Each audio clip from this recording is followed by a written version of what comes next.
No tak ja si v podstate nepamätám na nejaký konkrétny deň, kedy som sa obrátila, lebo to bolo asi také postupne a prišlo to vekom. A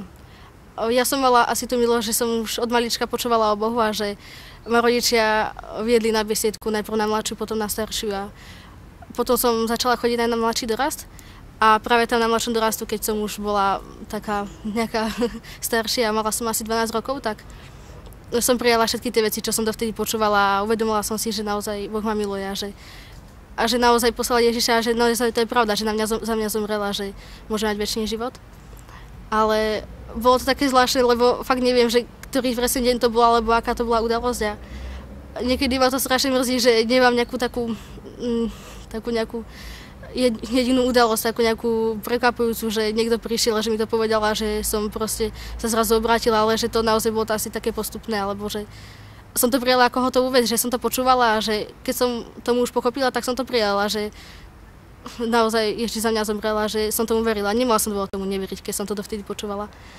A ja keď som rozmýšľala, čo poviem, tak som naozaj rozmýšľala, či naozaj nie je taký jeden deň, kedy sa to stalo a prichádzal mi na iba jeden deň a to, že raz na mladšom doraste som prišla domov a že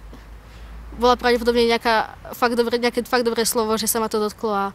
doma som prišla domov a bola som fakt taká dotknutá a rozmýšľala som nad tým a modlila som sa. Ale vedela som, že to nebol ten okamih, kedy som verila, že už predtým, že to nebol ten okamih a nikdy som tomu neprikladala až taký dôraz, ale keď som nad tým rozmýšľala, tak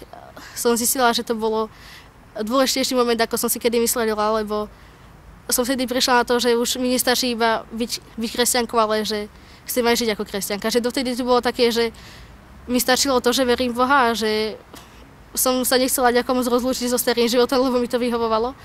A nechcela som sa moc stvariť pred ľuďmi, že som naozaj kresťanka, že chcem byť odrazu nejaká iná. Prišlo mi to také vyhovujúce, že som bola tak, ako som bola.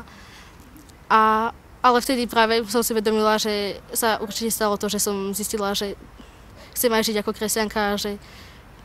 mi nestačí to, že ja viem to svedectvo, ale že to chcem dávať aj ostatným a že nechcem byť sebe zanehať si to evanjelium pre seba. Som rada, že sa to stalo, lebo podľa mňa to bolo veľmi dôležité a odtedy sa teda snažím tak žiť a aj keď mi to niekedy nevychádza, tak sa snažím, aby som naozaj žila tak, ako to Boh chce. A viem, že Boh mi to veľmi pomáha a zažívam veľa takých vecí, keď viem, že to není blúd tomu, čomu verím a som veľmi šťastná tomu, že mi Boh dal aj tú milosť, že som od začiatku, ako som sa rodila, mohla byť malinká, že som mohla počúvať o Bohu a že som nemusela tápať, aj keď ma to často uzelo, že som nebola možno nejaký grázel a že zrazu sa stal zázrak a že som sa obrátila a bolo to naozaj taký veľký zázrak, ale že to bolo takto, ako to bolo a veľmi som prijala aj mali aj ostatní ľudia takú milosť, že by mohli spoznávať Boha od malička.